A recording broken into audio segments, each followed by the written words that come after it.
I tell my IT students that Second Life is not a game but a platform for creativity, communication, and connections.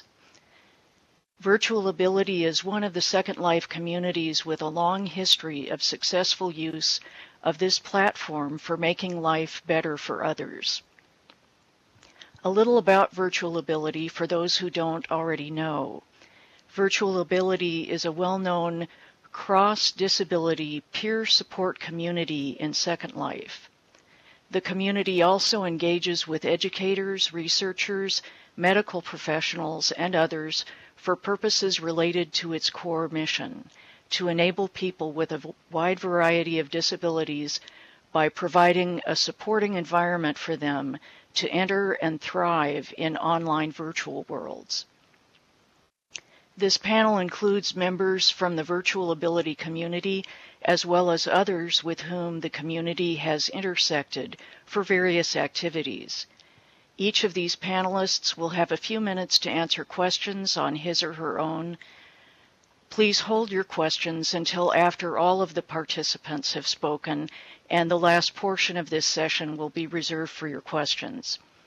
It will be easiest for me to keep track of audience questions for the panel if you IM your questions to me instead of typing them into local chat. Let's get to it. So first we have Gentle Heron. She is Alice Krueger in real life. Alice is a former teacher of sciences, mathematics, English, and special education from kindergarten through college level. She has also been an education researcher and professional development provider. She's now permanently disabled with multiple sclerosis. Her world contracted due to the isolation of disability, and in response, she founded the Virtual Ability community in Second Life. Alice is also president of Virtual Ability, Inc., the nonprofit which supports the Virtual Ability community and its activities through collaborative projects with educators and researchers. Alice, my first couple of questions are for you. First, please tell us a bit about the Virtual Ability community and its mission.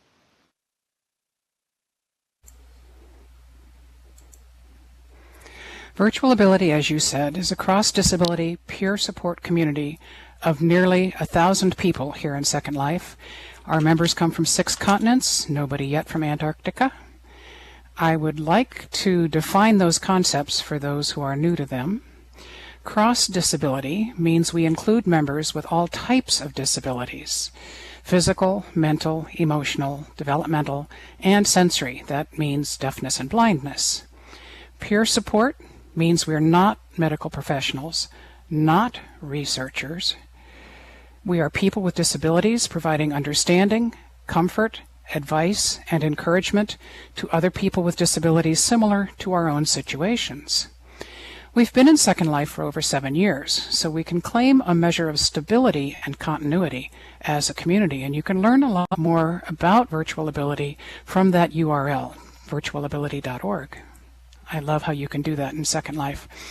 I assert that Virtual Ability, which we abbreviate VAI, is a community because although we lack the geographic proximity, which is part of the standard definition of community, we do share common values and desired outcomes for community members, and we engage in numerous activities together. Virtual Ability's mission is to enable people with a wide range of disabilities by providing a supporting environment for them to enter and thrive in online virtual worlds.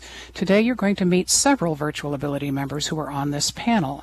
They're going to tell you of their personal experiences as a part of our community in Second Life. Many of our Virtual Ability members use assistive technology to access our computers. For all of the different types of technology that our community members use to access Second Life, and we're talking things that may be as simple as enlarged fonts or altered color schemes, or maybe as exotic as on-screen keyboards, streaming alphabet, laser-detected eye gaze typing, switch-operated typing, voice-to-text, text-to-voice, and alternative keyboards, mice, and viewers. For all of that technology, It's often the assistance of our fellow humans which helps us the most. I want to thank Lucinda and Lori Vaughn for their assistance in providing text today, and also Namara for her assistance with voice.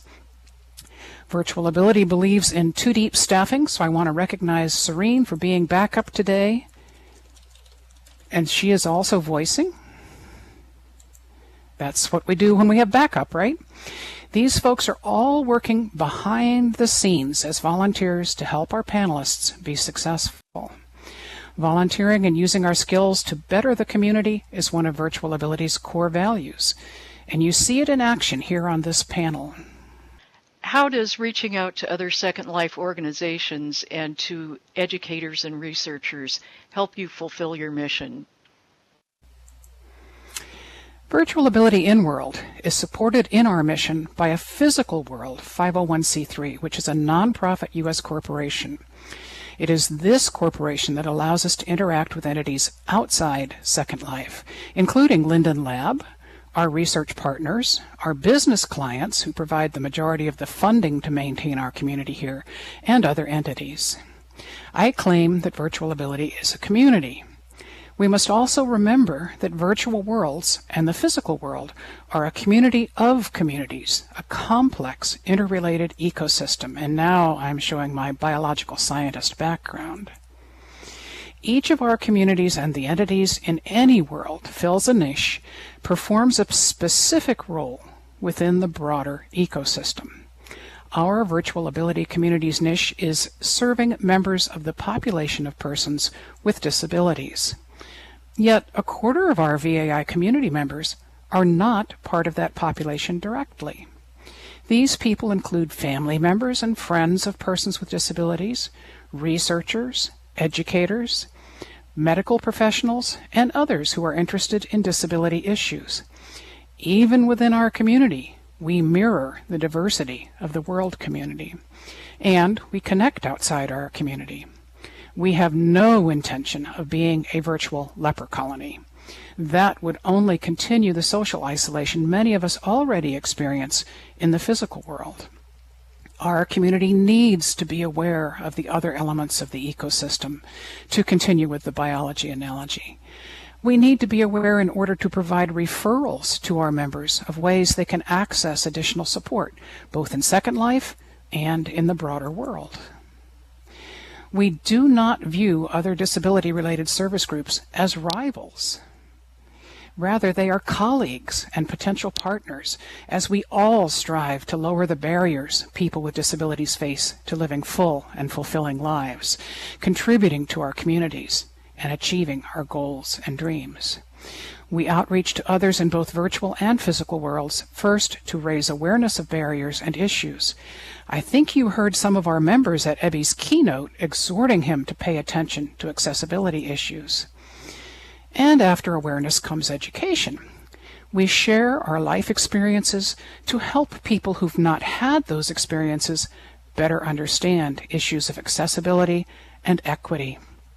We enjoy working as teammates and partners of persons without disabilities on a wide variety of projects because that offers us a chance to use our skills and acquire new ones. These projects allow us to highlight our abilities rather than our disabilities. And you see that also on our 2 residential islands in Second Life. On Cape Able, we have an art gallery that displays only artworks by persons with disabilities, and you can visit it at that SLURL after the conference. And on our Cape Serenity Island, we have a library that features only literature by authors with disabilities, and there's the SLURL for the library. You can learn more about the collaborations Virtual Ability enters into at our display at VWBPE.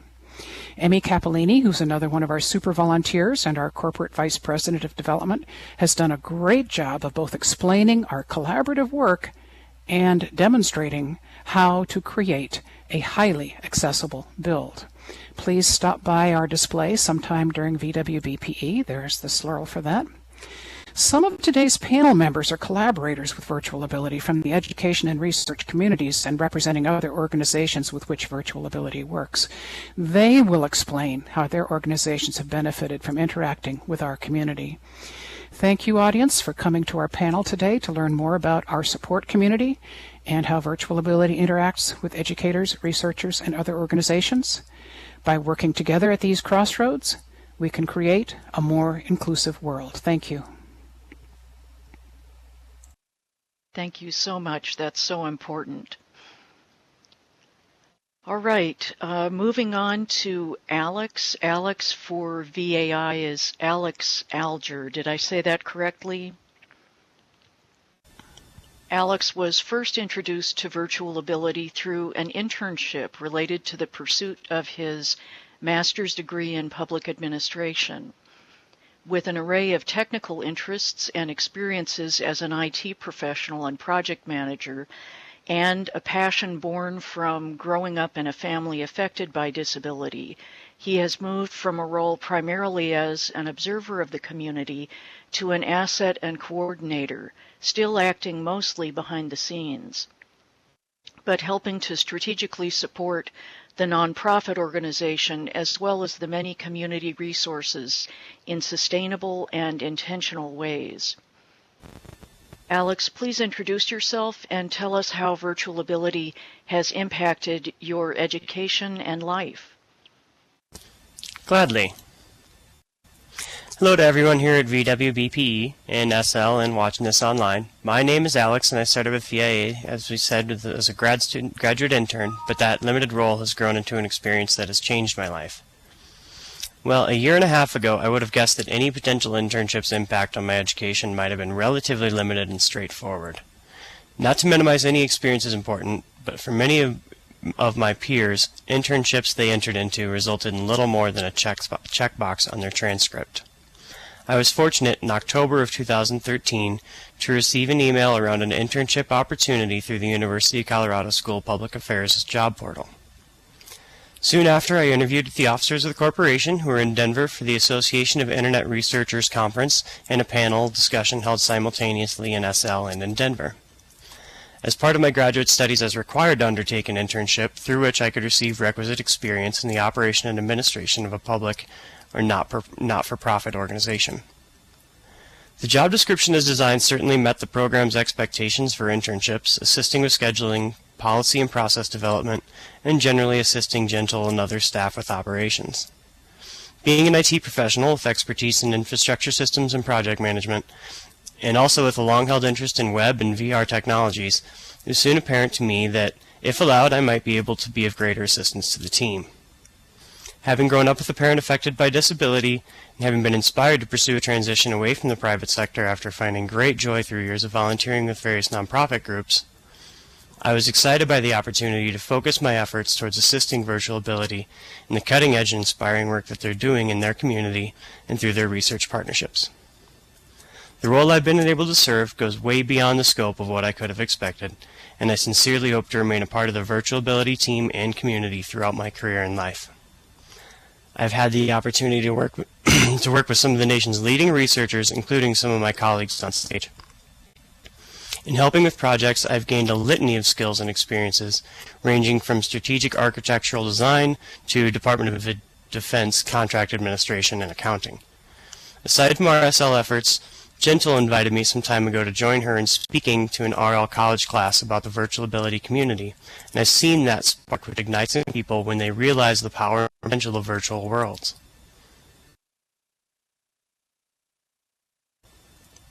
I am continually amazed by the potential for collaboration and development in virtual worlds, and I am just as consistently amazed by the people and the relationships that I have been blessed to find through them.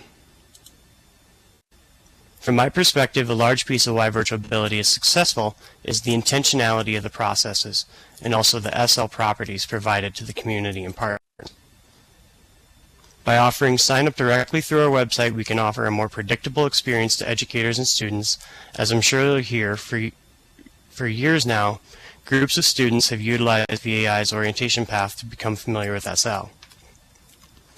Gentle and so many of our community members work closely with educators and continually work to identify opportunities to incorporate individual students like myself and to support student groups. It seems like an almost daily occurrence for there to be a discussion of a student or school program seeking our assistance, and in every feasible case, Virtual Ability is happy to help wherever we are able. I suppose that this is the best way for me to summarize the impact Virtual Ability has had on my life. The support I've seen in this community is amazing. There are real friends coming together and supporting each other in world and in every aspect of life, and that inspires me to do my best work. I'm passionate about spreading the spark that Virtual Ability ignited in me, and it's truly a joy to be a part of events like this that promote the possibility of virtual worlds. As I'm sure my friends and colleagues on stage and in the audience would agree, we are witnessing and helping to frame the future of the human experience and education. Thank you so much, Alex. All right, I will move on to Annameg, who is Dr. Hilary Bogner. She is a medical doctor who also holds a Master of Science in Clinical Epidemiology. She's an associate professor at the University of Pennsylvania Perelman School of Medicine. Dr. Bogner leads the Mrs. A and Mr. B research project in which the university partners with Virtual Ability to investigate healthcare disparities for persons with disabilities. This project is a mixed methods design, and Second Life is one of the venues used for focus group discussions. Learn more about the project here, healthcareequitability.org. I messed up that URL, but anyway, Dr. Bogner is also conducting a randomized clinical trial carried out in primary care to study trajectories of depressive symptoms and medical comorbidity in relation to the outcomes of major depression and suicidal ideation at 2 years. She also studies depression in older adults with diabetes and cardiovascular disease. The goal of that research is to develop treatment for depression that is integrated with the treatment of chronic conditions such as diabetes. She is also a family medicine doctor. Hilary, please introduce yourself and tell us a bit about your research and what advantages have arisen from your relationship with Virtual Ability. It's a pleasure to be here today. Thank you so much for inviting me. Our research proposes to fill gaps in the understanding of disparities in healthcare and primary care physician quality from the perspective of adults with disabilities. Studies document racial, ethnic, economic, and education-related disparities, but little is known about the healthcare disparities related to disability. In our Patient-Centered Outcomes Research Institute, PCORI project, Mrs. A and Mr. B, we propose to 1. Identify stakeholder perceptions about the determinants of functional decline and the barriers to obtaining high-quality health care among persons with disabilities. 2. Determine if people at different stages of disability compared to persons without disabilities are more likely to perceive health care disparities. And 3. Determine if people who experience less health care disparity are less likely to decline functionally, be institutionalized, or die over time. Virtual Ability is a peer-based supportive community for persons with disabilities and has been a fantastic partner on the project. We would not be able to carry out this project without VAI's existing infrastructure and extensive network of volunteers in the community within Second Life. All the partners involved in this project work together within and without Second Life to carry out our project's aims. Focus groups have been held within a virtual meeting room provided by VAI, facilitating communication with and accessibility to and attendance by persons with disabilities and chronic health conditions, many of whom would be unable to leave their homes to travel to meetings. Thus, through this mechanism, we give voice to those who have little opportunity to make their thoughts known. In addition, by our ongoing discussions with all our partners and interpreting findings through the lens of stakeholders who could be impacted by our findings, the value of our work is enhanced and the expectations of researchers are altered. Okay, moving on to iSkye Silverweb. She has served in Virtual Abilities community since 2009. She currently manages the event calendar and Flickr site for the community and assists Gentle in planning the Virtual Abilities 2 annual conferences. The Mental Health Symposium and the International Disability Rights Affirmation Conference. iSkye is also a wandering mentor. While she is a member of several mentoring groups, she helps new residents as she encounters them around the Second Life grid. She volunteers for VWBPE and also for Burn 2. She has a passion for quality education, particularly for deaf children and adults, and for art in all its forms. In real life, iSkye is a web designer and developer. She is also deaf. In her spare time, she enjoys experiencing and even creating all forms of art in all worlds. iSkye, please introduce yourself. Tell us how you came to be part of the Virtual Ability community and what benefits the community has brought you. Hello, everyone. I am tempted to follow the example of a dear friend and merely say I rezzed. I landed in Virtual Ability. The rest is history. But I will tell you a bit more about myself. In real life, I'm a web designer and developer, a bit of an artist and a bit of a writer. I have a degree in business, administration, and information systems. I am an activist in matters relating to deaf education. I have sat on boards of directors of 2 nonprofits, a state-level advocacy agency serving people with disabilities for 6 years, and a small local one. I ran the local one for about a year and a half. For about 5 years, I was on the board of a national grassroots organization for deaf advocacy. I first rezzed into SL on the 22nd of May 2009. It was a fine Sunday afternoon, and I decided it was a good time to find out what this thing was that was called Second Life. I logged in for the first time, and the community gateways were there. I remember seeing Virtual Ability, but I didn't have any idea what it was. I chose Dublin and found my way to the Blarney Stone pub, which was packed full. I walked through, paused at times to watch the dancing and snatches of text there and there. Nobody talked to the noob wandering. So I went exploring and spent a couple of hours a day just wandering around, stumbling really, and learning how to do things. I found this incredible place, the Holocaust Museum, that told the story of the Kristallnacht in 3D. I was speechless and deeply impressed. I found art museums, clubs to dance in, freebie shops, probably some bad ones, and a few very good ones. I discovered I could customize my avatar, so I did that. Then I discovered search, and I saw the words Virtual Ability. I thought, let's find out what this is.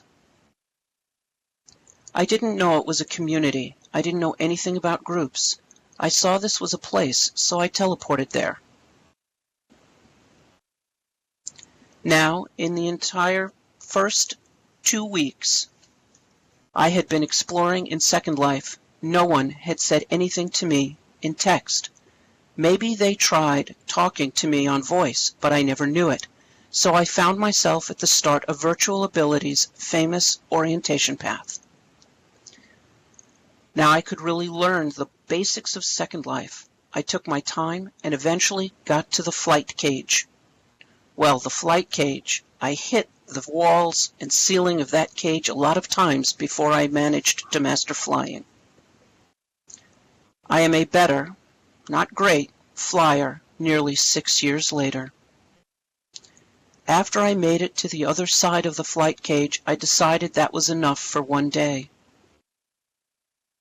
Next day I rezzed back in at the same spot, and hello, Skye.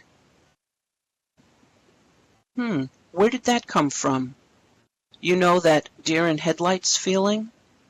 Or when you get caught with your hand in the cookie jar? Yeah, I got my composure back and saw a big monkey named Bob. He said, an AI bot.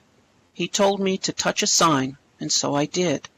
I got some sort of invitation, figured it was probably safe to accept. I said bye to the monkey, and he said it back. I felt like Alice in Wonderland.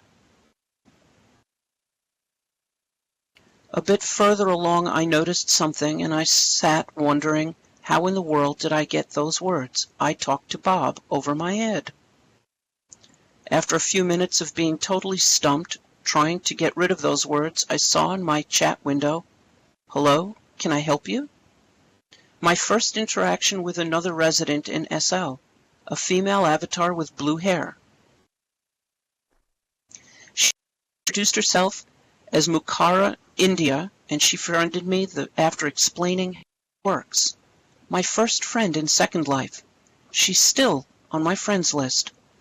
I asked her about those words above my head, and she said, oh, you joined a group. She showed me how to change groups, and voila, those words were gone. Soon after, she introduced me to a half-dead zombie, a Tin Man robot, a dinosaur, and then gentle Heron. At last, a normal human avatar. Those scary avatars were actually friendly and welcoming. They were also mentors and new friends. In the months that followed, I came to realize I'd found a home in a community of people who get disability. They know the frustration of daily living, and they understand the sense of liberation in being able to do things here. They understand how people can forget our abilities because of our disabilities, but not here.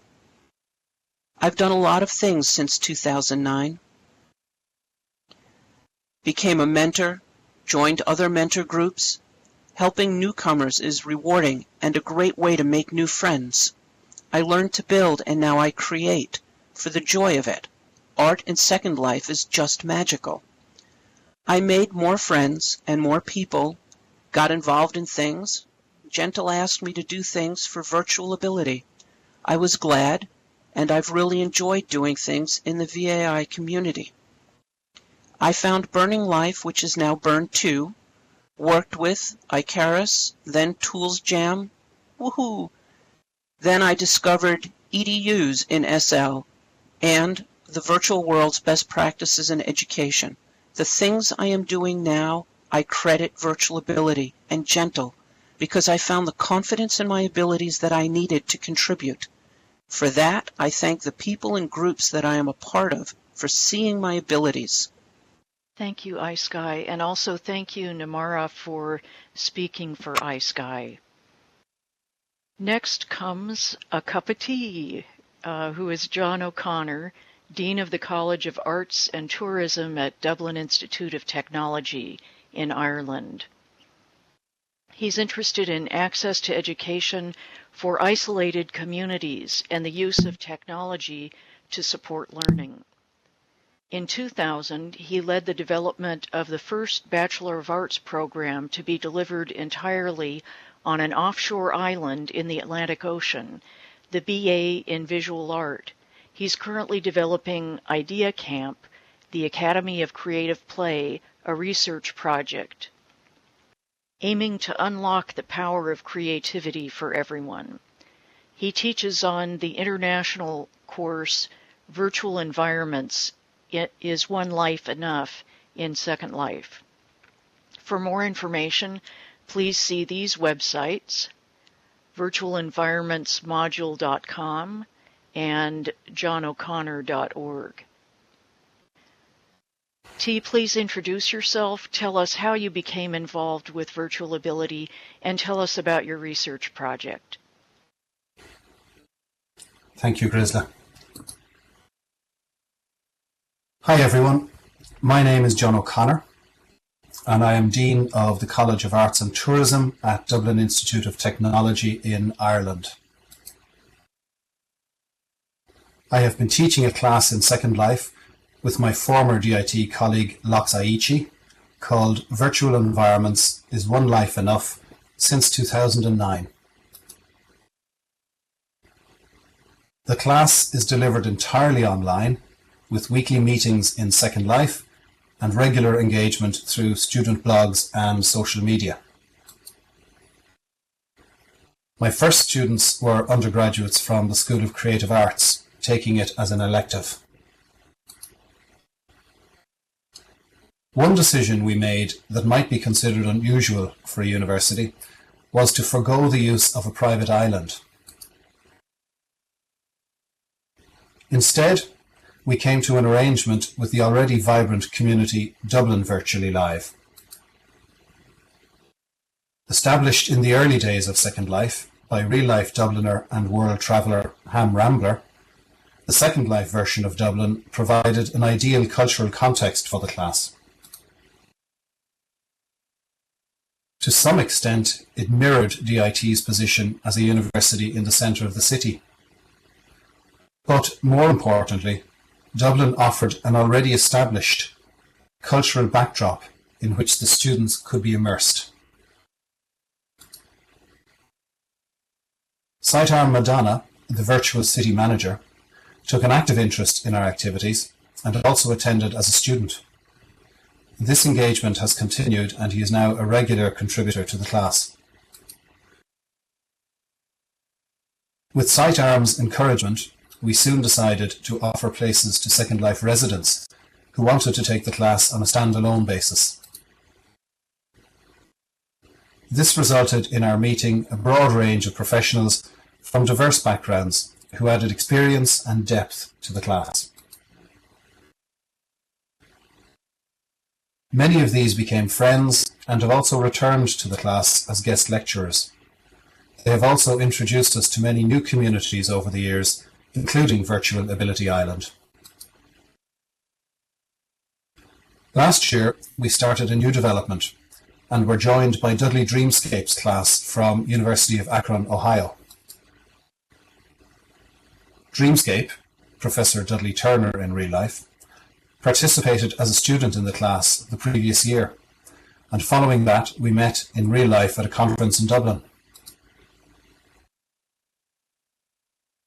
Over the course of a few days, we planned a methodology that allowed us to commence joint delivery. The Akron students come from a more diverse range of disciplines than the Dublin students: engineering, nursing, education, dance, accountancy, and so on.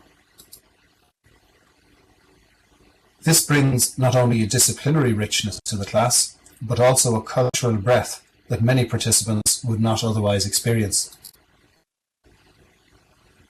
The current class has 30 students, with about 15 from each university, and the main aim of the module is to introduce the participants to online collaborative working.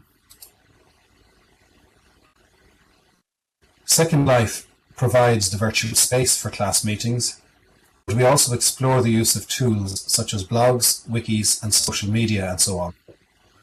This prepares students to engage professionally with building their own online reputation and personal brand. In order to experience online collaboration firsthand, students from each university are put into mixed groups to work on a project throughout the semester. This ensures they learn how to use a range of online tools to work together and plan effectively. They must decide how to communicate asynchronously across different time zones and cultural norms to produce a coherent presentation by the conclusion of the semester. A key element of the module is the number of field trips arranged for students. These are mostly organised by our guest lecturers, who introduce the class to a range of diverse online communities. Elfé Pinkdot, a long-time collaborator and former host of the Second Life jazz radio show Coffee and Pajamas, introduced us to Circe Broom's Sunset Jazz Club and to some art collectives. Dudley Dreamscape made contact with Gentle Heron and Virtual Ability Island, one of the very dynamic communities to inhabit Second Life.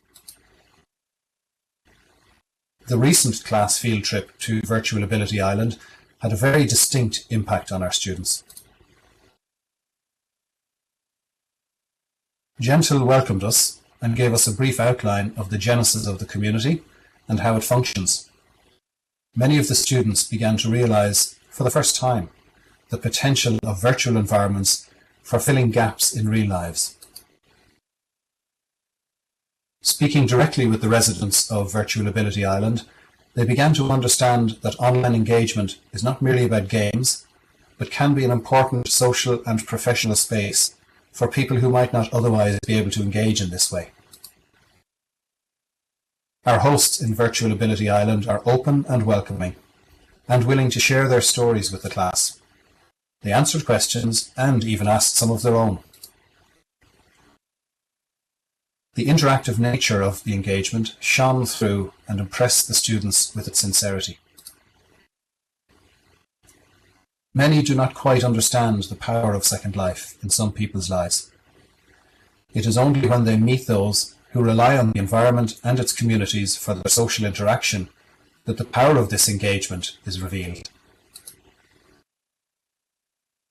The opportunity to speak to members of the community and hear their stories firsthand is very powerful indeed. John Seeley Brown and Paul DeGood propose that the more isolated learners are, whether physically or socially, the more they need access to peers, communities of practice, and other social resources. The same goes for most of us. Community engagement is a fundamental human need. When this is denied us in the real world, Second Life truly offers a second chance. Thank you for listening.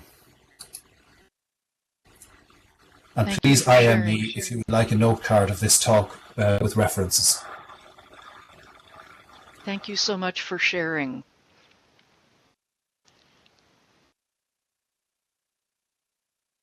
All right, our next guest is Ko Wright, very active in both Virtual Ability and Creations Park communities.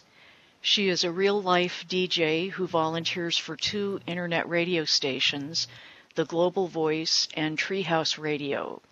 She wants to one day achieve her goal of becoming a massage therapist and to also take part in the music industry in Hawaii. Blind from birth, she has overcome a lot of challenges in her lifetime. With the help of a friend who was in Second Life for 5 years, she found Virtual Ability, which helped her overcome a lot of difficult struggles and gain more confidence. In Second Life, she lives at Creations Park, where she works as a greeter, a part-time DJ, and the music coordinator's assistant, seeking out musical talent that has a unique sound. She enjoys being around the music scene in Second Life, checking out great musicians, and having a great time. Please introduce yourself, Ko, and tell us how you became a part of all this and how this has made a difference in your life. Okay. Good morning, everyone. My name is Ko Wright. I was born with an eye condition called retinopathy of prematurity, ROP. This is an eye condition which, where the eyes have too much oxygen and the blood vessels explode, disconnecting the retina. The way that I became a part of the virtual community is through a website called the Zone BBS, which was created by a blind person. This site allows people that have the same disability meet up and chat and play games on the site. As a part of their advertising, they were talking about Second Life. They had a section where the Radagast user guide told what you can do in Second Life. I was curious about it, so I decided to give it a try. A little bit about Radagast. This is a text client that is lightweight on your computer. And it is a virtual gateway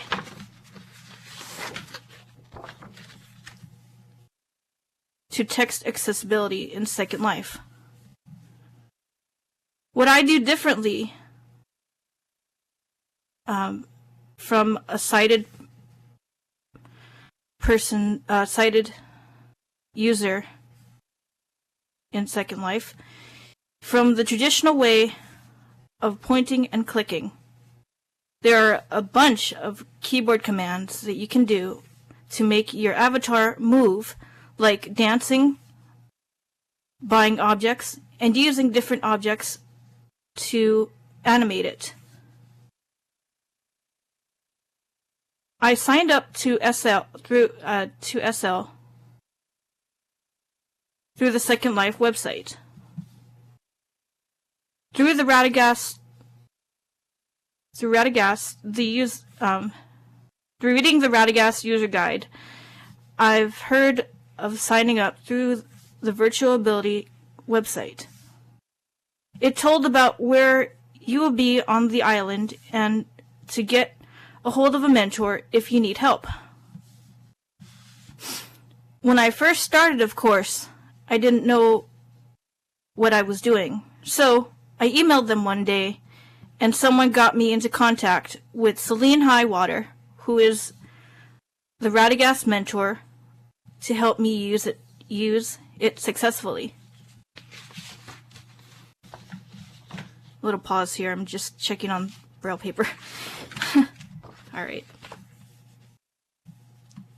The benefits that the virtual community brought me through Second Life is it gave me a lot of confidence to interact with others on a daily basis. And since I can't see, it gave me more of an awareness to know that I don't feel alone, and that there are others out there who want to achieve the same goal in life, to be themselves. My favorite thing to do in Second Life is to hang out with the music community. We either hang out at Ground Zero, Rise After Dark, or the Blue House, and listen to great talented musicians perform, like Voodoo Shilton, Funky Freddy, Femi Alcott, Sassy Knightley, and AM Forte. My other job in Second Life in SL I like to do is broadcasting, both in RL and SL, as a DJ for 2 internet radio stations. One called The Global Voice. This station allows me as a blind DJ to perform with several others who are blind and sighted. I do that every Friday at the Creations Park Dance Ballroom. I hope to see you there. And thank you so much for Lisa for helping me do the transcription of text and to run the Speakeasy HUD. Yes, thank you, Ko, and thank you, Lisa, for helping her out. Next comes Golda Stein, Ruth Knox in real life, a woman of many passionate interests and varied experiences. She is unconventional. After being a stay-at-home mom when her kids were young, she did compliance work for a local USDA office. Then she went to college and graduated with a degree in family science communication. She attended travel school and worked as a travel agent. Though retired now, she continues to be a stay-at-home mom, taking care of her disabled daughter and her autistic grandson. As an adult, she was diagnosed with ADHD and mild narcolepsy. She got involved in Second Life through her daughter, who read about the Brigadoon Project for Autistics.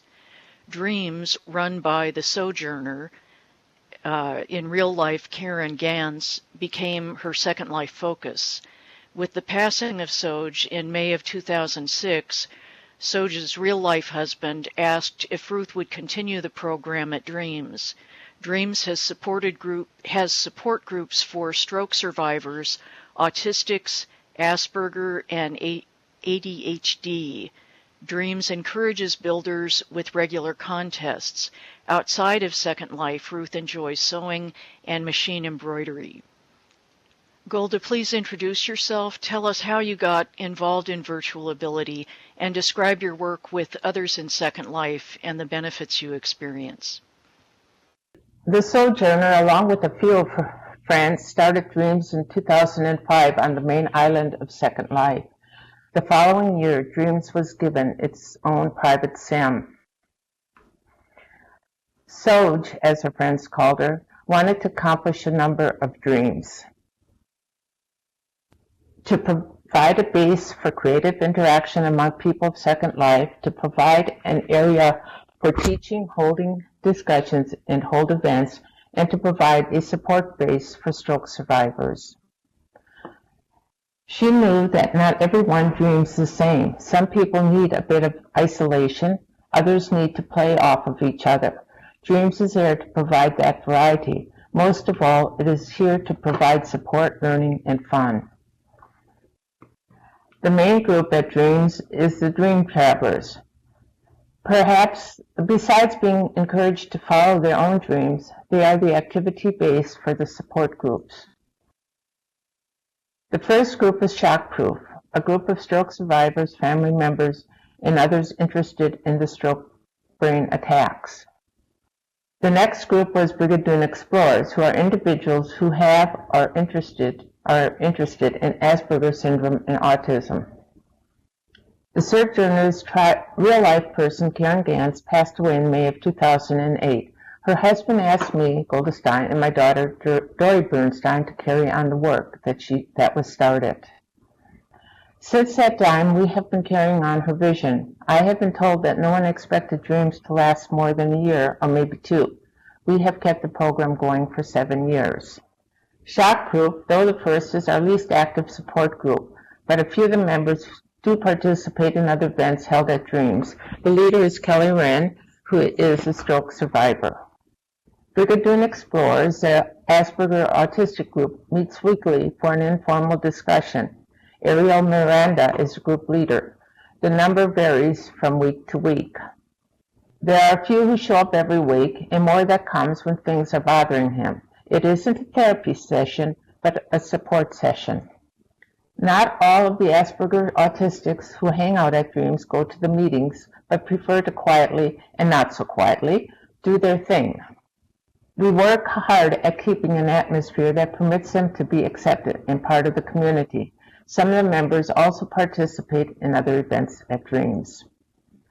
There are those who prefer that no one knows that they are on the spectrum, and we do respect that. Our newest support group, started by Sophia Krell, is ADD ADHD Support 2.0. The group meets weekly for an informal discussion. Some of the members also participate in other Dreams activities. It is interesting to note that there are members who are also in the Brigadoon Explorer groups. Some autistics are also ADHD, and there seems to be a gray area where it's either Asperger's or ADHD. Dream Travelers provides the structure and support for the other groups. Dreams has a sandbox which is open to the general population. Our rules are strict, but it is necessary to keep things welcoming to our support group members. Our main activities are our building contests. We have a weekly texture contest and a weekly speed build contest. These are free. We also have a monthly build contest. Members from our support groups participate and are often winners.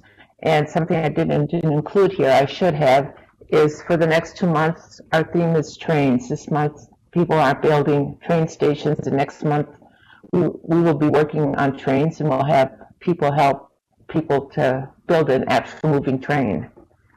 Our connection with VAI is a bit different from other groups. The first time I met Gentle Heron, she was at Dreams discussing her plans for VAI with Soj. The Sojourner was an important resource for this group. As the plan developed, VAI contracted with Sam Bevel and Spork a member and leader at Dreams, for creating their sim. Sabina Stonebender and Inhala Laika, also Dream members, assisted in the build. The biggest noticeable connection with Dreams is VAI naming their auditorium after our founding leader, the Sojourner. The various Dreams groups and VAI share many members in common. Some of these members are active in both groups since the groups provide different opportunities. Gentle was the one who introduced Sophia and her group to us. The ADHD group is a perfect addition to our program. Gentle Heron has been a real emotional support to both me and Kelly Wren. Kelly Wren has taken over most of the day-to-day operations of Dreams. Thank you. Thank you so much, Golda, and thank you, Lori Vaughn, for helping with the transcription as well. Next is Rhiannon. She is an artist, interactive designer, and digital media producer whose focus is where creativity, community, social good, and the future converge online. She is the online community manager for TechSoup Global's nonprofit Commons community in Second Life. She's also the creative director of the Vesuvius Group, a collaborative studio specializing in developing online immersive, virtual, and social, I truncated that again, social environments. And I forgot to mention her real name is Joyce Betancourt. She is the co-founder of the nonprofit Avicon Incorporated, which promotes the growth, enhancement, and development of the metaverse, virtual worlds, augmented reality, and 3D immersive spaces. Avicon Incorporated is organizing the upcoming Federal Consortium for Virtual Worlds Symposium. Please introduce yourself, Joyce, and briefly describe your various projects, particularly as they relate to virtual ability and our Second Life residents with disabilities. So, hello there, everyone. I'm Rhiannon Chat-Noir, as she mentioned, and also known as Joyce Betancourt in the physical world. I wear many hats in the work that I do here in Second Life. I manage communities, I organize events, I develop educational and immersive learning content, and I also produce media. As she mentioned, I am the online community manager of the nonprofit Commons in Second Life community, which is a community of practice for nonprofits and others interested in social good. I also am the founder of the content development team of Vesuvius Group that has collaborated with Virtual Ability in the past and other nonprofit and educators, including a current National Science Foundation funded project working with Georgia State and Georgia Tech, creating a virtual peer mentoring space throughout their educational system here in Second Life.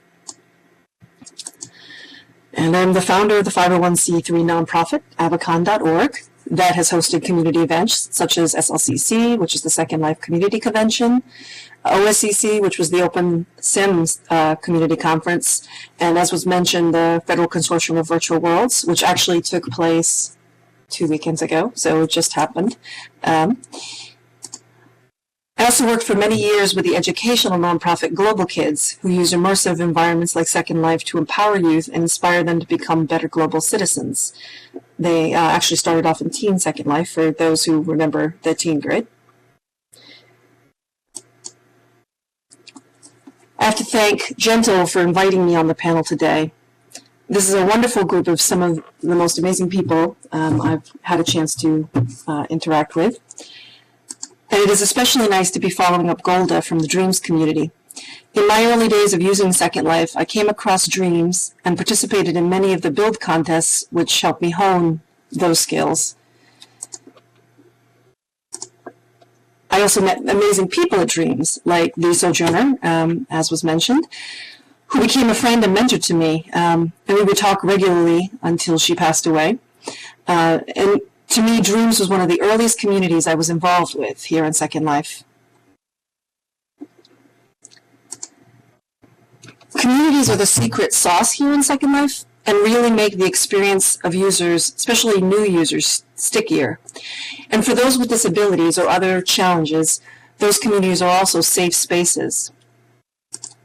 Gentle Heron herself mentioned how Second Life is a community of communities. I think that is an important part of our experience here, and there are interesting collaborations that can happen at those intersecting points between communities. First, let me tell you a bit more about Nonprofit Commons, the community I have the privilege to help manage. Nonprofit Commons began in early 2006, organized by the Avatar Glitteractica Cookie, Susan Tenby, who, if you know her in the physical world, and the 501c3 nonprofit TechSoup.org, who were interested in how these spaces could be used to network with other nonprofits. Nonprofit Commons was designed to lower the barriers of access to Second Life and to create a community of practice for nonprofits to explore and learn about the virtual world and to investigate the many ways in which nonprofits might utilize this unique environment. Through the community, we provide free office space to qualifying groups, meet and network, create a cooperative learning environment, and foster outreach, education, and fundraising in virtual spaces. Our focus is on providing an accessible entry point to Second Life and on creating a community of nonprofit organizations, NPOs, for effective collaboration and support.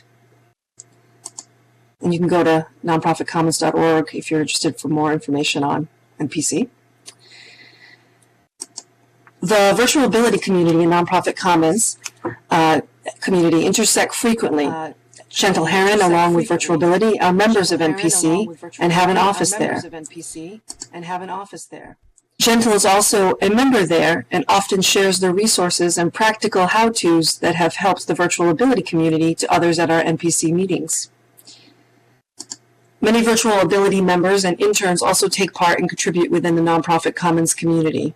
And I see quite a few here, a couple on the panel and others out in the audience as well. Nonprofit Commons is an extension of the community at large for them and is a safe space to share and collaborate with others. We try to make the space as accessible as possible and host almost all weekly meetings and most other events in text chat, which makes it easier for those that are vision impaired to use a screen reader to participate, and it provides a full conversational transcript for reference afterwards.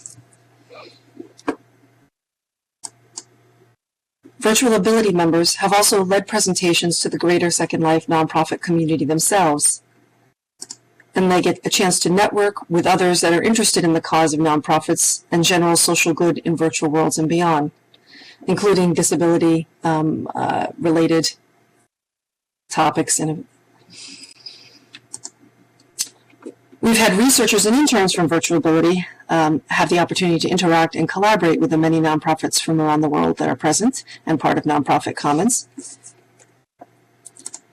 And these collaborations and experiences have enriched both communities and the members at large of both of them. They help support, nurture, and further both communities and all of our collective members. To educate, inspire, and work together to assist our fellow avatars and the humans behind them. Again, I thank Gentle for allowing me to present here today. And if you're interested in the work that many nonprofits are doing here in Second Life, you can join our Nonprofit Commons meetings that take place every Friday at 8:30 a.m. Pacific. And you can always reach out to me at my email address, joyce@techsoup.org. Thank you. Thank you so much. Another great story. All right, our next participant is Shyla. She is a former storm chaser, outdoor adventurer, and comedian who, to pay the bills, developed industry-specific solutions and implemented enterprise-wide systems for Fortune 500 companies. She continues to work full-time for her employer of 10 years in an alternative role with accommodation. Shyla's disability results from the adolescent onset of various conditions, including osteoarthritis and degenerative disc disease. Moving into disability, Shyla felt a need for support, Virtual Ability became the group that feels most like home to her. In SL, Shyla lives in a tree house on one of VAI's residential islands and participates in their many activities. She hosts presentations and collaborates with other SL groups to provide more inclusive programs. Shyla, please introduce yourself. Tell us how you came to be part of the VAI community and what benefits it has brought you. Hello, my legacy name is Krueger, and I choose to go now by Shyla. As a child, I loved to play soccer. I was a fearless goalie and played with an awesome team. But my play ended at the age of 16 when I had one of the first knee arthroscopies in the USA to address a bone deformity of unknown cause. I continued to be very active, although full mobility never returned to my knee. Over the years, other issues appeared and surgeries became a rather regular affair for me, a kind of norm in my life. I came to Second Life in 2011, not to join Virtual Ability, but to attend a specific meeting unrelated to Virtual Ability. I would attend it once a week or so, perhaps explore a little, and leave. That same year, I was still very active in my real life. Although I wore a brace and had significant pain that woke me 4 to 8 times a night, which I'd like to get back to maybe, I still chose to push through and stay active and mobile. I looked at a calendar, and in 2011 it showed, among other things, I traveled, wrote, produced, and performed, volunteered as a search and rescue team member and emergency responder, and went storm chasing. It was not always easy, but it was worth it to me. That same year, I also began receiving a series of diagnoses, most far too early for my age, and the doctors told me it was, well, kind of just bad luck. A basket full of lemons that all taste the same. But in 2013, over a period of just a few weeks, my mobility significantly decreased and became what it is today, limited primarily to my home and, on rare occasion, local surroundings. Although doctors had told me my mobility would be impacted at some unknown point in time, I did not expect it to happen so quickly. Along with all the other complications such a dramatic change can bring, it had a significant impact on me emotionally and mentally. I didn't want to die, that's not what I felt, but I was afraid of what life was to become. I was often overwhelmed, unsure how to deal with things, and very afraid my active, purposeful life was a part of my past. I didn't want my family or friends to feel sorry for me. I didn't want pity, at least not most of the time, and I didn't want to admit I was no longer able to live independently, but I needed help. A doctor suggested I join a support group, which I did. I continued to work with accommodation. It gave me something to do. Meanwhile, I would come and go in Second Life, just doing little stuff. I took a residence here. It was a safe place for me to go, and it was beautiful, but it was rare to chat with anyone. And one day I remember logging into Second Life and typing into the search box, disability. Several places popped up, and I began traveling. Hang on one moment. Oh, thank you. And I began traveling to each one of them, and I think that's how I found Virtual Ability Island. They had a tutorial, which I took. I'd taken one a long time ago, but I'd forgotten some of it, and at the end there were shops with freebies, so I grabbed those things too, and I was essentially a 4-year-old noob. I crossed a bridge and then another and found a square with all kinds of signs for support groups. There were over 100 of them there. 100 groups for folks with some form of disability. And I remember reading each one and asking, is this a group I belong to? Do I qualify for this group? And if I answered yes, I would click the sign and join the group. That is where I believe I found and joined Virtual Ability and made contact with 2 of its members. They chatted with me several times, and if they weren't online and I left an IM, they always responded. And I wish I could share in detail how I became further engaged from that point, but it was all just kind of natural. There wasn't any pressure, there were lots of invitations and friendly, helpful people. It was a positive group, meaning people were focused on solutions and living, and many conversations in the chat room didn't even traverse the subject of disability. People laughed or asked questions about how to do things in Second Life. These people were doing things, they were making things, and they would help me and show me how to do things too. At some point, I remember feeling something I hadn't in a long time, comfortable and secure and at home. And those are 2 strong words for me to use, but they're fitting. So much so, I moved to one of Virtual Ability's residential communities. And I have a tree house there with a small farm, a creek, animals, and an underwater reef I can meditate in. There's a place to write, a place to chat with people, places to walk, and just relax. There are classes, activities, and field trips. There's a library with books written by disabled persons of all kinds, some by members of Virtual Ability. There is one in the library now with something I wrote, a poem, and I hope there will be more of my work there.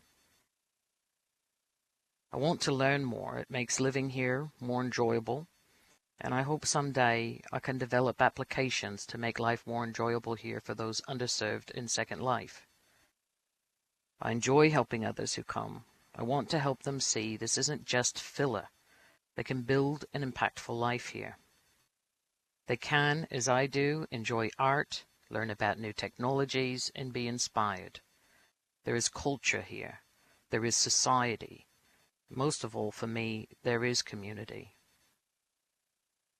It's possible someday medicine will sort out how to give me more mobility, and if they did, I think I would still come here to be with friends and tend to my farm and animals. Until then, this is really my primary community, and I'm grateful it's here. I have purpose here, and sometimes it is overwhelming how much. It reminds me of those 100 signs, 100 groups of folks looking for support, and perhaps, like me, for purpose too. There is an abundance of it here in Second Life for us. So now I look forward. My life is more ahead than behind me, and it seems as if there will always be something more to do. And I thank you for letting me participate today. Shyla, you're such an inspiration. I am so glad you're here today.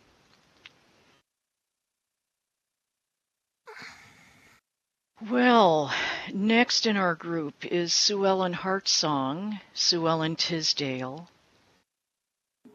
She is a retired 911 dispatch supervisor from the suburbs of Chicago. She has diabetic neuropathy, which causes her to have some mobility and balance issues, as well as having a minor heart condition. Stress is not good for us, it seems. She met her current real-life and second-life spouse in SL and became part of VAI through his knowledge of them. She enjoys the ability to help with presentations and loves to step up to help out with presenters by voicing for them. She also enjoys learning things that are offered through presentations within SL. In SL, Sue Ellen raises breedable bunnies, cats, and plants, does a bit of writing when time allows, and spends time just relaxing at their home with friends and family. Sue Ellen, please introduce yourself. Tell us how you found Virtual Ability in Second Life, how you see your current role, and what benefits the community has brought to you. Thank you. Hello, I am Sue Ellen, and I became part of the VAI community mid-2012 after meeting my current partner and husband, James. Learning about disabilities and being able to understand his MS Multiple sclerosis was a big part of my joining, as well as my diabetes and heart condition. This community allows us to learn about other things that help with living a more healthy and fulfilling life. Having a disability only limits us to what we can do in RL, not what we can do in SL. Healthy eating, exercise, and just interacting with and spending time with others is a huge thing for me. I love meeting people, and having moved from my home to be with James and be a couple in RL was a big step. Not as easy meeting new people when you are not only retired, but have limited energy. One of the first things I learned about MS was the spoons theory. I've provided the link if you'd like to look at it. It actually applies to everyone in a different way. When I am out of my own spoons for the day, it is time for me to take a break. I can log in and join in on group chat with others in the community, hang out, listen to music, or just sit and sort my inventory. Sort of like cleaning my SL closet when I don't have the energy for doing my RL one. Our members each have different skills that they share by giving presentations that we can all learn something from. I have changed directions in what I do in SL and will now have more time to work on things and hopefully help others with new presentations. People that do not understand the world of SL and how people within our virtual ability community are able to do and learn things that are not available to them would benefit from a visit to this world. Ability is one of those words that means so much to me. Thank you for having me. Thank you, Sue Ellen.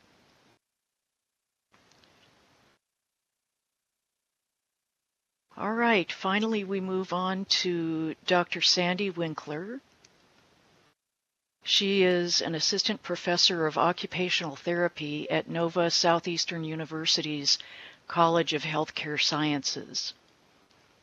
She leads the Virtual Health Adventures research project in which the university partners with Virtual Ability to compare two methods of disseminating a self-management intervention for amputees, e-learning versus learning via avatar in a virtual world. Learn more about the project at this website, virtualhealthadventures.org. Her areas of interest include assistive technology, rehabilitation outcomes, and health services methodology in rehabilitation. She holds a patent for a force-sensing orthotic electric device controller for power wheelchairs. If you haven't seen the Drax Files episode about her work, I'll paste the link here for you to watch later. It's on YouTube. Sandy, please introduce yourself and tell us about your research, how you began your collaboration with Virtual Ability, and what advantages have arisen from that relationship. Good afternoon. I'm Dr. Sandra Winkler, an occupational therapist, an assistant professor at Nova, as was mentioned, and also a research health scientist at the Miami VA. My research interests are in rehabilitation and technology-related topics. I've been involved with telerehabilitation since the 1990s. I began with telecare transmissions between urban and rural facilities, and then between urban facilities and the homes of rural families. I've now transitioned to an international focus using avatars. Because the healthcare licensure laws as yet do not allow for virtual healthcare across state boundaries, I focused my intervention on teaching self-management of chronic conditions.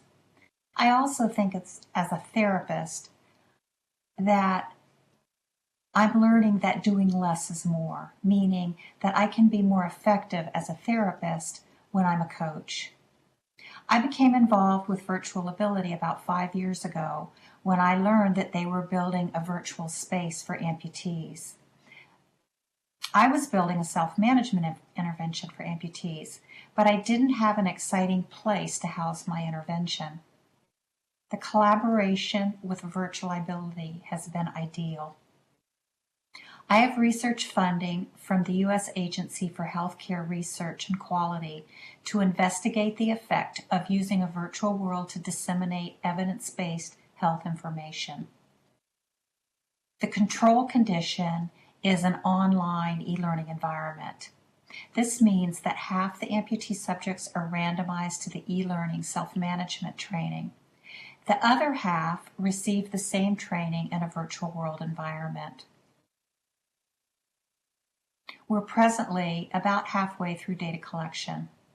The success of this project and future projects is based on my collaboration with Virtual Ability.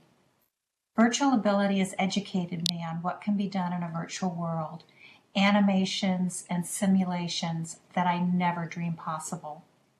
While Virtual Ability is educating me, together we are educating graduate students working on the project from the psychology, public health, and occupational therapy disciplines.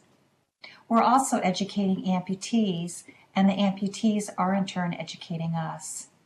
As this 3-year project is in its final year, we're focusing on sustainability beyond the funding period. To that end, we're launching a collaboration with the Amputee Coalition of America. Up to now, we've designed what we thought amputees might want in a virtual world.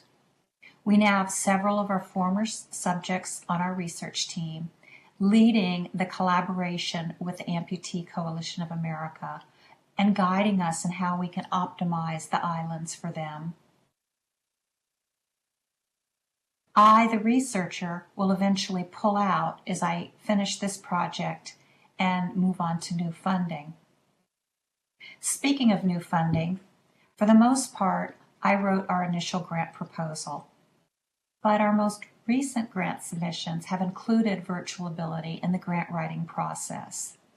As the rehabilitation clinician, I know the health behaviors that need to be addressed, and I know how to present this information succinctly to funding agencies. But Virtual Ability knows how to push the envelope for the technology. Virtual Ability has been a part of all our research planning as the technology expertise. This is a huge advantage that has arisen from this collaboration, is the teamwork that has led to the innovation to benefit both the student and healthcare consumers. Gentle Heron and other members of the panel today, I thank you very much for this opportunity to present.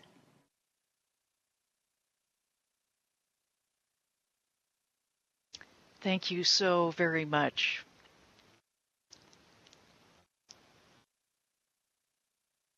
All right. I would like to move on to questions from the audience for our panelists.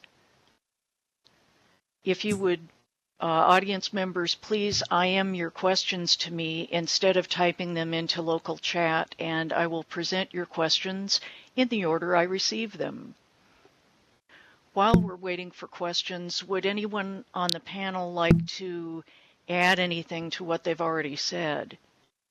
I can add a little story if you want. This is Rhiannon Joyce. At a conference similar to this, there was an educational conference several years ago that actually Linden Lab themselves helped organize. I think Pathfinder, who's in the audience, was one of the key people who helped organize that when he was working at the lab. And it happened to be during a time when I was working at Global Kids and so had been helping with presentations there.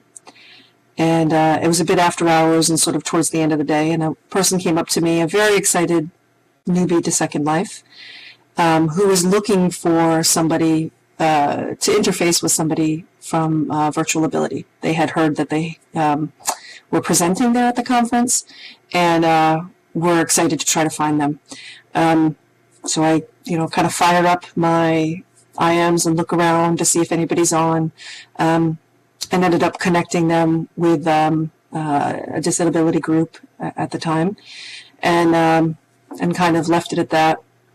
I doubled back and kind of followed up with the person that I connected with them and asked, well, they seemed fairly new, but they were very excited and chatting with them, and and I as myself sort of chucked it up to the new eyes of a new user. When in actuality they were a quadriplegic who happened to be using a mouth controller to access and navigate Second Life, to be able to come into the world, and were searching out others with disabilities and looking for virtual ability and other support groups. So that, to me, shows you the profound connection point when, in that conversation, we were absolutely equals with no nod to what our abilities were in the physical space. So I just wanted to share that. Thank you.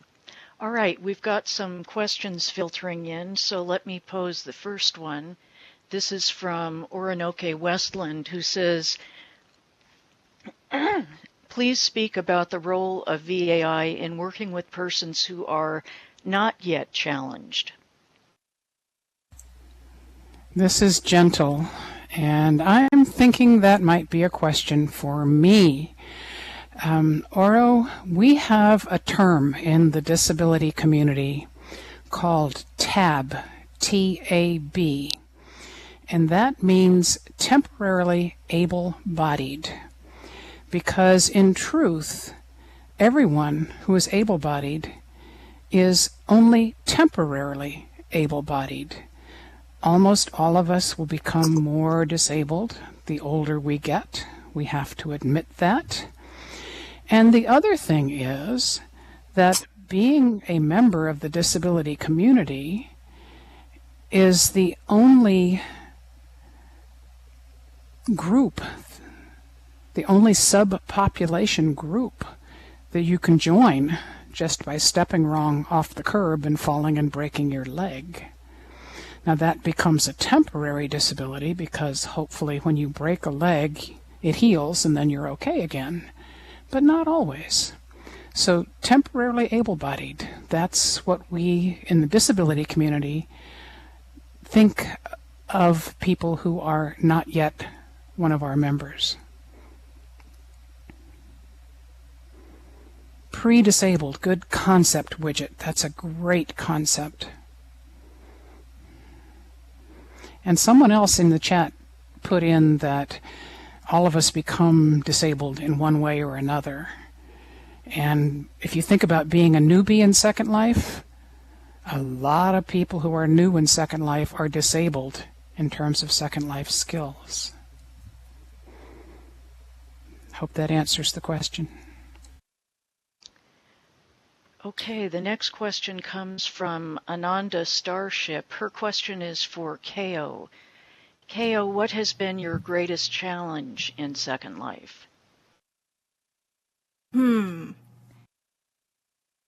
I guess my greatest challenge has been not so much interaction with others, but it's just a lot of times I've encountered people who need space, so it's more of a spatial issue than other things in Second Life, and most of the people are helpful here to just guide me around. And I forgot to mention that I use a screen reader. For those of you who are new, this is a voice-to-text open source screen reader which will talk to me through Radagast, and it works with Radagast as well. So that's one of my greatest challenges. Hope that answers your question, Ananda. Great, thank you. The next question is from Buffy Beal. What do you see for the future of virtual ability? I'm thinking maybe Alex would like to talk to that one. I certainly can.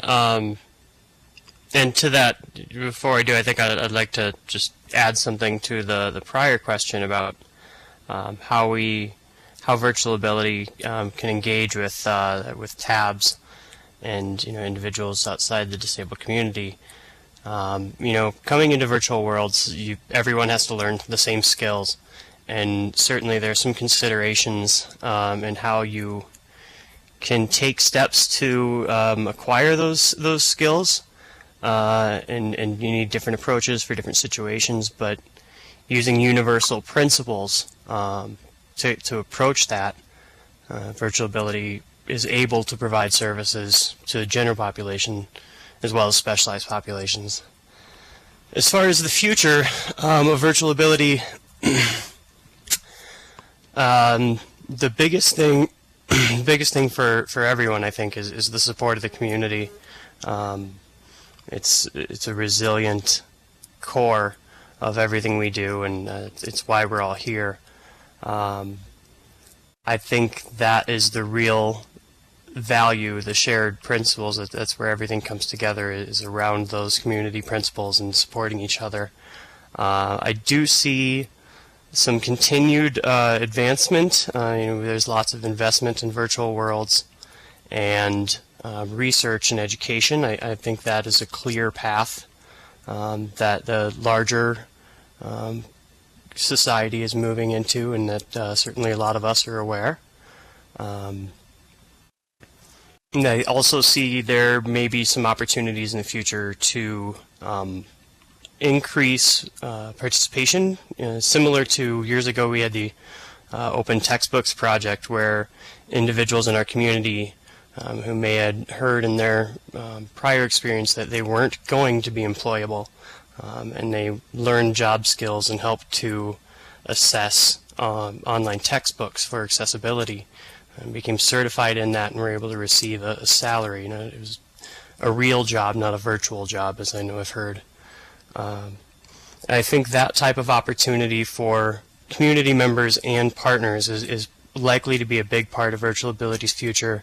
I know we'd like to help with independent living centers and all kinds of educational and research entities going forward. So I think that'll remain the focus going forward, but everything will be based on support of the community.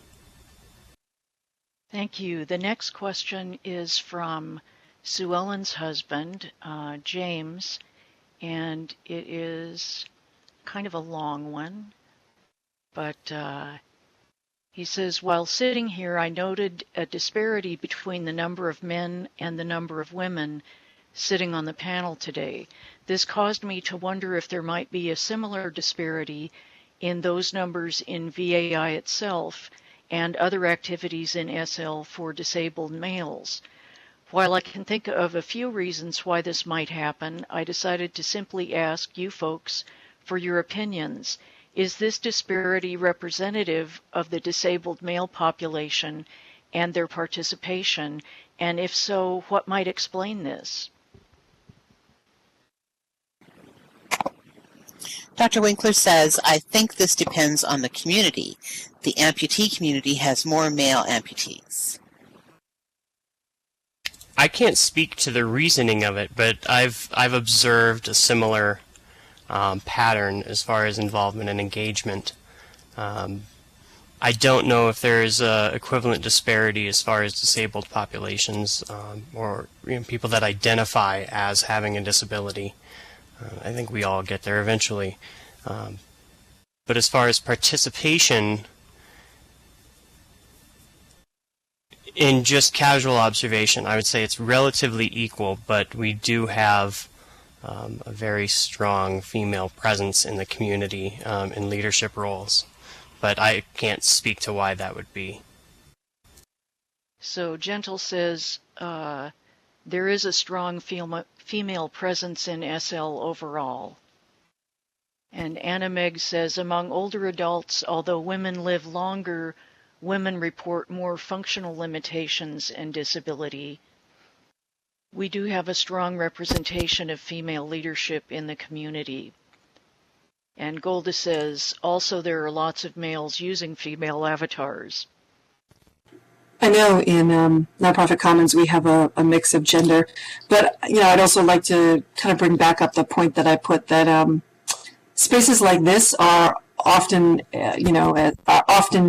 a safe space. So I think, especially if you're female or if you are transgendered or other situations like that, it's I think you often see more folks like that because it is kind of safer space to be able to kind of interact. This is Charlotte. I just want to say, though, I do know a lot of fellows in virtual ability. We are not without them. And some of them play very significant roles. And I think it's just, they may not be here and visible, but they're definitely a major part of my experience in virtual ability, contributing and helping me learn and everything. And I would say in general at events, group events, and for seeing some live music or whatever event it might be, it is generally a pretty even split. I would agree with that. This is Sue Ellen, and I'm sitting right next to James, who's asked that question. And we both know that there are many men who don't ask for the help that they need.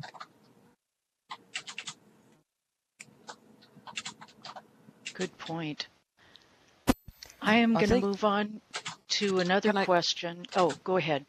I just want to add one thing, too, about my own experience with disability, and that is, essentially, until I was kind of relegated to my home as my area of mobility, I don't think I would have said that I was disabled. And I think that is part of that mindset that I think there is this... For me, there was a desire to push through and feel able-bodied because I didn't really want to accept the alternate consequences. Now that I'm here, especially with virtual ability, I'm actually quite comfortable with who I am and what I'm able to do. Okay, I have a question from Widget Whiteberry. She says, I've just seen a PEW report that says seniors are using Facebook but not Second Life. What do the panelists know about participation by people over 55? And I will add that I'm over 55. I'll start off on that one if you like. I'm just about to hit 55, but I teach a lot of people who are much younger. And certainly in my experience, the younger generation are not necessarily coming to Second Life. But when they do, they get it very quickly. They understand it very quickly. But I'm not finding that they are actually engaging in communities in the way I would have expected. So most of the people that we work with on our module wouldn't necessarily be over 40 or over 55, but they're certainly in the older bracket rather than the younger. So I'm not sure that Second Life is necessarily attracting a younger audience or set of residents. Thank you, John. Next, we have a question from Barbie Alchemy, the founder of Creations for Parkinson's. Her question is for Kao. Barbie would like to know how you navigate without seeing. That's an interesting one. That's a good one to ask. I was wondering that myself. Oh, okay. How I navigate without seeing. Well, for example, if I'm in a big club or area, I would walk to the person who is nearby. Unfortunately, with me not seeing, I didn't realize that I would just land on top of each other, so I'd have to step back a few paces. But right now, there is an object that I'm sitting on, and Gentle told me what it was. It's a chair. So I bring up an object list that is in Radagast, and I search for it, and I found it, and I sat down. So that's how I navigate in Second Life. Sometimes I use search for events, but I guess that's genetic to see what's going on. So I hope that answers your questions, Barbie. Of course, one thing that I forgot to add is that someone would have to tell me what the name of the object is. So, for me to find it. I hope that makes sense. Yes, thank you. I just wanted to add, I had the opportunity to attend a couple of sessions, group sessions within the virtualability community, where we actually brought everyone in and learned to use the Radagast viewer. And it was an amazing experience to see how that works with objects and navigation and engagement. It's an amazing product, but it's something that I think a lot of regular users of SL, it was very shocking to me. It was hard to imagine how that would work, but it's surprisingly functional, though it definitely has a learning curve. Yes, and we do need developers. There's only one developer that's doing this, so. I think that is another major portion of how now Profit Commons and how virtualability can help to serve the community going forward. We need to support that kind of technology in Second Life and future virtual world platforms that we know are going to be coming out, and we know a lot of that effort is going to have to come from groups like we have here today. That's not going to come from the corporate side and the development side. Yep. I'd also add, in regards to the question about those 55 and older, I've always been surprised. I don't make any assumptions. Everyone can choose their appearance in Second Life, but I've run into many well-informed and very experienced individuals in Second Life who are in that age bracket. And it's always been amazing to me. And I remember seeing, actually, it was a report on Barbie's Sim, actually, on Parkinson's Project. And there was some, they were talking about the engagement at age levels, at advanced age levels, being much higher. And I know we're currently working through a project with the University of Arkansas that exclusively has participants in senior centers, and evaluates their engagement and their level of benefit from that interaction and immersion. And it's showing some real promise. And just like every other community, engagement and having fun and helps everything. So just wanted to mention that. iSkye has some comments, and I just want to go back and grab those and put them into voice. Coming back to them. So iSkye did mention about the hobos and said they were a great bunch of people. And then in talking about how KO navigates, she said this is why it is so important to put meaningful names on prims. We need unique ones like Cushy Cushion 1 and Cushy Cushion 2 rather than just object. So poor KO has a devil of a time finding places to sit and such because of these, or to go to a shop and look at prims and how they are named. There's lots and lots of object and primitive objects. That's why I have, I'm sorry. Go ahead. No, that's it. I just wanted to catch that. It was really important. Oh, okay. That's why I have Barbie, who is in the audience, helping me with my outfit. Thank you. All right, I am afraid we are out of time. I'm not going to get to all of the questions, but I would like to ask our helpers who have been hiding in the back there to come out and be recognized so we can thank you for your help with transcription, your help with voice today. We could not have done this without you. If you would please come out and let the folks in the audience see your pixels. Oh, so Lori Vaughn is saying if she stands up, she will crash. Lori, thank you for your transcription today. And the others who helped with reading the comments of iSkye and others, please let yourselves be known.